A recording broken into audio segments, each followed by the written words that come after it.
तुम्ही पण नारळ पाणी पिऊन नारळ फेकून देत आहे का? तर हा व्हिडिओ आहे तुमच्यासाठी. बघा, ते नारळाचं पाणी संपलेलं आहे बघा, पिलेलं आहे. आणि असे बरेच जण नारळ फेकून देतात हे पाणी पिऊन किंवा टाकून देतात बरेचसे वेळेस. बघा, नारळामध्ये एवढं खोबरं आहे की खूप आहे. आणि ते नारळाच्या पाण्याचं जे खोबरं 80% बनलेलं आहे, 20% पाणी होतं नारळामध्ये. पूर्ण आपलं खोबरं तयार झालं होतं नारळाचं. तुम्ही हे खोबरं मलाई नारळामध्ये असते, ती पण खूप छान लागते, पण हे मलाई नाही, हे पूर्ण खोबरंच झालेलं आहे बघा.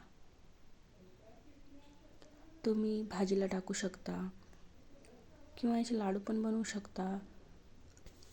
बघा, किती जाडसर असं आपलं खोबरं आहे. खूप गोड लागतं त्याच्यातलं खोबरं. नक्की तुम्ही काढून खा. असं नारळ पाणी पिऊन फेकून देऊ नका. बघा, किती जाडच्या जाड असं खोबरं आहे ना या नारळाच्या मध्ये. या नारळाला तुम्ही असं खिसणीने खिसून मस्त असं दुधामध्ये साखर टाकून, एक दुधाला उकळी आली की ते खिस तुम्ही त्याच्यामध्ये टाकून इतकी छान अशी खीर होते ना, खूप छान होते. नक्की तुम्ही एकदा ट्राय करा.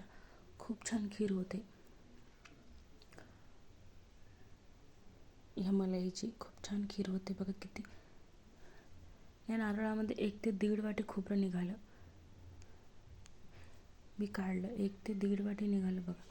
बरेचसे असेच नारळ पाणी पिऊन फेकून देतात. हे खायला पण असंच खूप छान लागतं.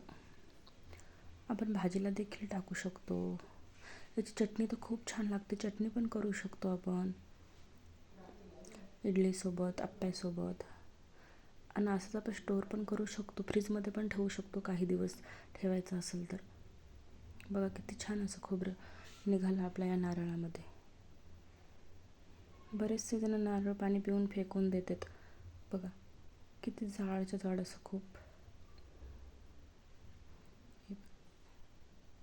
व्हिडिओ आवडला असेल तर लाईक, शेअर करा, सबस्क्राईब